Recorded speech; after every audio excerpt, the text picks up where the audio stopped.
Before you clear out an old garage, forget the car for a moment. Look at the walls. Look inside the wooden drawers. Look at the dusty shelf above the workbench. Because sometimes the object collectors want most is not the machine sitting in the middle of the room. It is the faded sign behind it, the cardboard box beside it, or the rusty piece everyone assumed belonged in the trash. A rare gasoline sign that once advertised a tiny Michigan fuel company sold for more than $1.5 million. Not because it was made of precious metal, not because it belonged to a celebrity. It was valuable because almost none survived. And that is the strange thing about old garages. They were never designed to preserve collectibles. They preserved things by accident. A mechanic kept a box because it still had screws in it. A grandfather kept a sign because it covered a hole in the wall. A dealership employee brought home an advertising clock when the shop closed. And 50 years later, somebody has to decide whether that dusty object is junk or history. So I put together 12 categories worth checking before an old garage gets emptied. And this is important. Age alone means almost nothing. There are mountains of old garage items worth $20.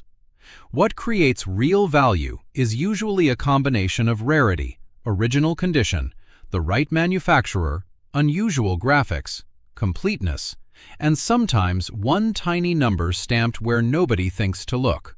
We will start with things almost anyone could find.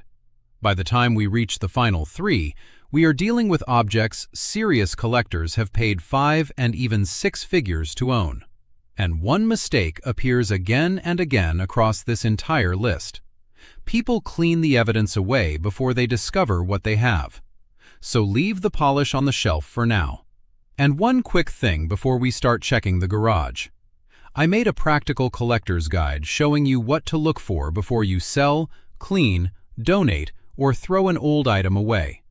If you'd like to check it out, you'll find the product link in the first pinned comment below. Now let's start with number 12. Let's start small. Number 12. Old road maps and service station paper. Paper does not look like garage treasure. That is exactly why so little of the interesting material survives. Open the glove compartment of a car that has been sitting for decades, or the drawer beneath an old workbench, and you might find road maps, dealership brochures, parts flyers, racing programs, service station receipts, calendars, or little promotional booklets. Most are inexpensive. A common road map from a major company may only interest someone for a few dollars. But collectors become much more interested when the paper connects to something specific. A small regional gasoline company, a dealership that disappeared 60 years ago, a town that changed completely, an early automobile model, a famous race, or artwork that was only used for a short time. The paper people saved least carefully is often the paper hardest to replace. What should you check? First, the company name, then the city and address, then the copyright date, and finally, whether the piece advertises a particular car, fuel brand, event, or dealership. Do not separate a stack too quickly either. A complete dealer packet can be more interesting than one brochure removed from it. And if you find handwritten notes from a mechanic or salesman inside a catalog, leave them there. To a collector, that may be part of the object's story rather than damage. Number 11. Old license plates and dealer frames. A pile of old license plates leaning against a garage wall looks like decoration. Sometimes that is exactly what it is. But plates have an enormous collector community, and the details matter far more than the age. Common plates from recent decades are everywhere. The interesting ones tend to have something unusual about them. Very early plates, porcelain-coated plates, unusual colors, low registration numbers, commercial plates, government or municipal plates, short-lived designs, dealer plates, or plates connected to a small jurisdiction where relatively few were issued. And do not ignore the frame around the plate. Old dealership frames with the original dealer's name and city can be surprisingly desirable, especially when the dealership disappeared decades ago or was connected with a famous local brand. Here's the garage mistake. Someone unscrews the plate, throws the rusty frame away, and keeps the colorful part. Sometimes the frame was harder to find. Look at both sides. Photograph every stamp. Do not repaint faded numbers. And if you find matching front and rear plates that have stayed together for 50 years, keep the pair together. Collectors are constantly trying to reunite things families separated. You do not want to create the problem they are paying to solve. Number 10. Factory manuals nobody reads anymore. There is a certain shelf in old garages that nobody wants to move. It is full of thick binders covered in dust. Repair manuals, parts books, dealer information, wiring diagrams, paint charts, service bulletins, and folders from cars that stopped running before some of us were born. A mass-produced repair manual for a common car is usually modest money, but dealer-only material is different. Manufacturers sent technical information to dealerships that the public was never expected to keep. When a model disappeared, the binder became outdated. When the dealership renovated, it often went into a dumpster. That makes surviving factory material for unusual vehicles very useful today. Restorers need information. Which bolt was correct? What shade was the interior? Which carburetor came on that engine? What did the factory wiring actually look like before 3 owners modified it? The answers may be sitting inside a binder nobody has opened since 1974. Check the cover for words such as factory service, dealer, technical bulletin, parts catalog, color and trim, or preliminary information. Then check the year and model. And please resist the urge to sell individual pages online. A complete factory binder with its sections, tabs, inserts, and updates can tell a story that loose pages cannot. Number 9. Spark plug boxes and tiny parts packaging. Now we get to something people almost never evaluate correctly: the empty box. Old garages are full of little branded packages: spark plugs, bulbs, bearings, piston rings, belts, valves, electrical parts, tiny tins of grease, and cardboard boxes with artwork that looks far too attractive for something that once contained a $5 part. Most empty packaging is still just packaging, but early automotive advertising has collectors of its own, especially when the brand is scarce, the graphics are strong, or the box still contains unused original parts. Imagine 2 shelves. On one shelf sits a loose old spark plug. On the other sits the same plug in a colorful early box, with the insert, wrapper, and printing intact. To someone building a period-correct garage display, those are not the same object. The packaging creates context. Look for old logos, bright lithographed graphics, unusual company names, dealer stock labels, and especially full boxes that were never opened. If something is still sealed, leave it that way until you know exactly what it is. A collector can open it later. Nobody can unopen it. And watch out for moisture. Cardboard that survived 40 years in a dry cabinet can be destroyed in one winter on a damp concrete floor. Number 8. Old motor oil cans. This is where the garage starts becoming genuinely interesting. Most people see an old oil can and think of the oil. Collectors see the artwork. During the golden age of independent gasoline and lubricant companies, packaging had to compete from across a service station. That meant airplanes, race cars, animals, bold lettering, strange company mascots, and local brands that may have existed for only a few years. Common cans from major companies are available in large numbers. Scarce cans from small companies are a different market entirely. In a 2026 Automobilia auction, a rare Ace-High motor oil 1-quart can with strong airplane graphics sold for nearly $10,000 for an empty oil can. That gives you an idea of how far rarity and graphics can push this category. If you find a group of cans, do not automatically choose the cleanest one. The unknown brand may matter more than the familiar brand. Check all 4 things: company, location, graphics, condition, and look at the top and bottom. Collectors care whether the original lids remain. Never attack one with steel wool because you want the colors brighter. Original faded paint is original. Fresh scratches created this afternoon are forever. Number 7. Heavy vices and precision tools. There is a difference between an old tool and an old tool people still want to use. That difference creates a market. A cheap adjustable wrench that has lived outdoors for 30 years is unlikely to finance your retirement. But certain American-made and European-made machinist tools were engineered so well that craftsmen still search for them today. Bench vices are a perfect example. Older Wilton bullet-style vices have a devoted following. The same is true for quality precision tools from names such as Starrett and Brown & Sharp, micrometers, squares, gauges, dividers, machinist levels, and specialized tools that look meaningless unless you know what job they performed. The biggest mistake here is evaluating everything by weight. A scrap buyer sees 50 pounds of steel. A machinist sees a discontinued tool with a model number. Before anything heavy goes into a metal pile, clean only enough dust to find the markings. Do not wire wheel it.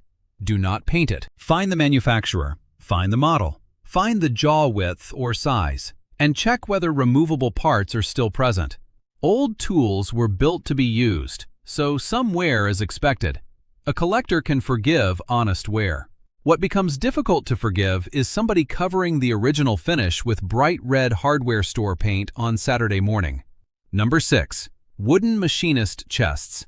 If there is a small wooden chest with many shallow drawers in an old workshop, stop before using it as a fishing box.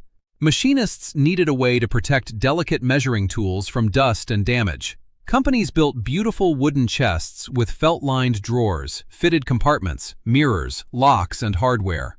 One of the names worth knowing is H. Gerstner & Sons. Vintage Gerstner chests are still actively collected and used. Examples can sell from the hundreds into the thousands depending on model, material, completeness, and condition. And this is a perfect example of how people accidentally split value into pieces. Someone sells the measuring tools at a garage sale. Someone else takes the chest. The key stays in a coffee mug. The removable front panel goes into the trash because nobody knows what it belongs to.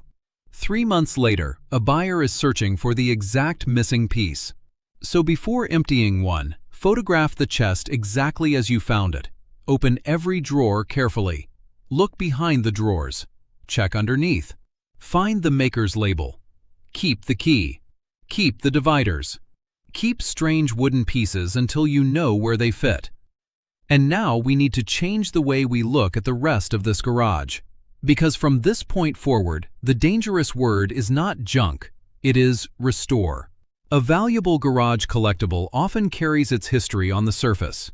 Old paint, dealer stickers, factory labels, handwritten inventory numbers, even wear from the place where it was mounted. Those details can help prove that an object is genuine. If you remove all of them before researching the piece, you may make it prettier while making it less interesting. So for the second half of this list, use a camera before you use a cleaner. Number 5. New old stock car parts. This shelf fools people because everything on it looks obsolete. And technically it is. A headlight for a car no one in your family owns, a chrome trim piece, a carburetor, an instrument gauge, a taillight lens, a switch, a steering wheel center, a box with a 40-year-old part number written across it. Why keep any of that?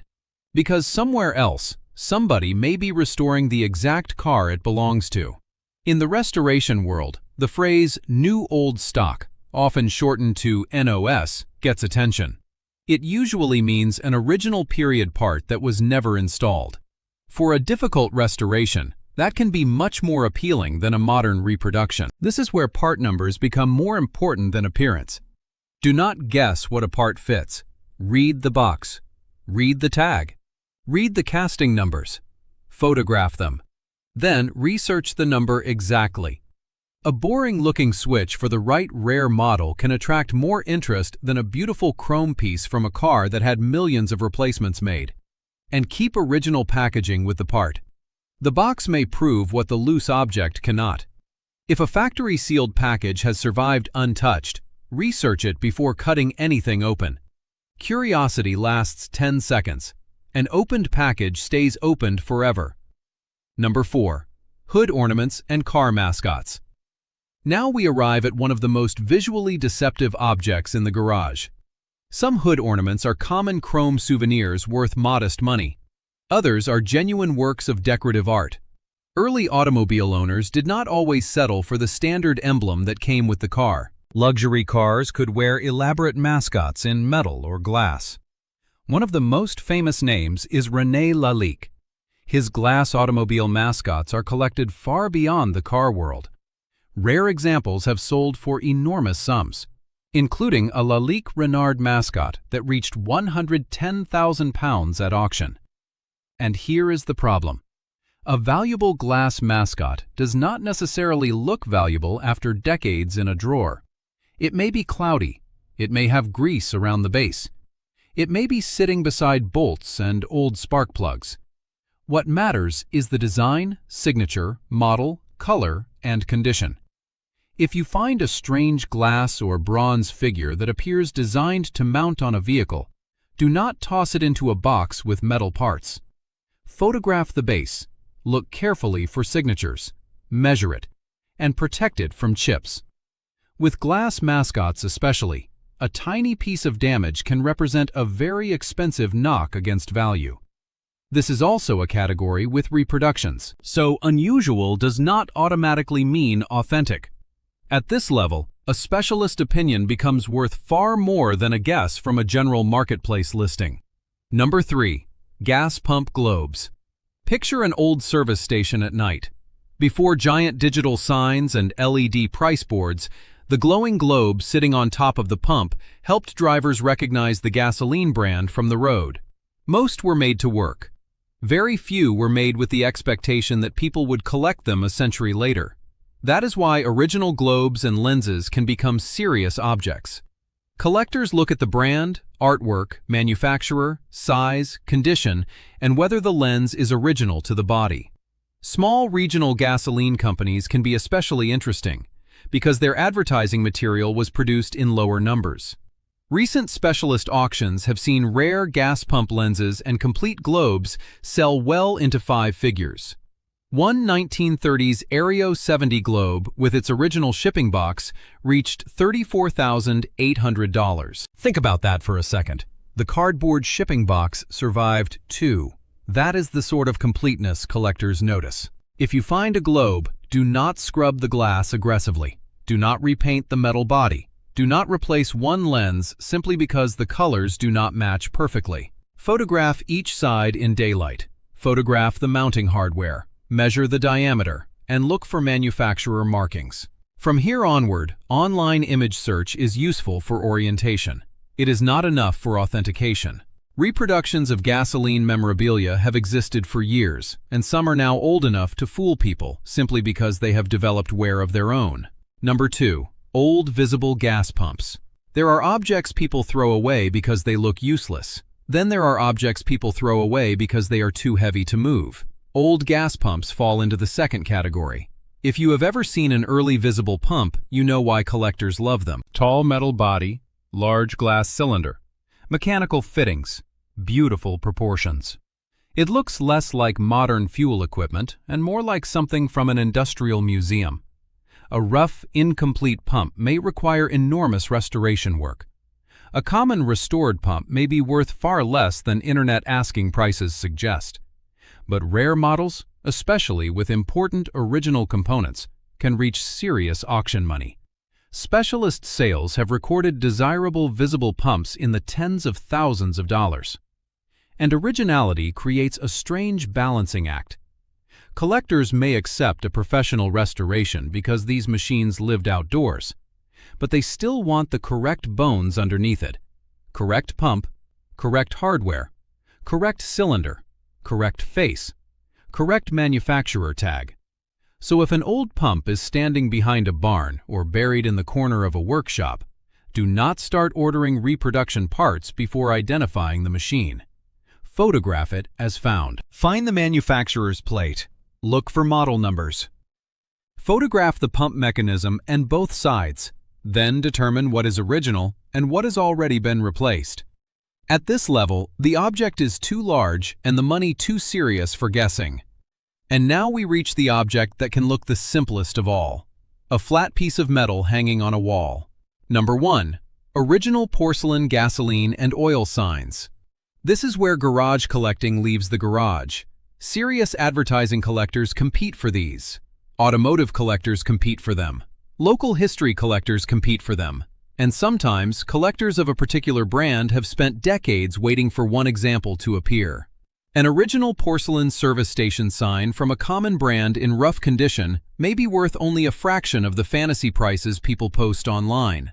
But the right combination of rarity, graphics, condition, and history changes everything. In 2026, a Harbor Petroleum Products porcelain sign with a seaplane graphic sold at Morphe Auctions for more than $54,000. And at the extreme end sits one of the great stories in gasoline advertising. A rare Musco gasoline sign connected to a tiny Michigan company that existed only briefly in the 1920s was discovered after surviving for generations. In 2022, it sold for more than $1.5 million. One sign, a company almost nobody remembers. And that is precisely why it became so valuable. Survival. That is the thread running through this garage. Not simply age, survival with identity. The oil can kept its graphics. The NOS part kept its box. The machinist chest kept its drawers. The globe kept its lenses. The sign kept enough original porcelain for somebody to recognize what it was. So if you have an old sign, especially one that appears to be porcelain enamel rather than thin modern printed metal, slow down. Photograph the front. Photograph the back. Photograph the edges. Measure it. Look closely at mounting holes. Document chips instead of trying to hide them. And before spending money on restoration, determine whether restoration is even desirable. There is one more warning here. Old advertising is heavily reproduced.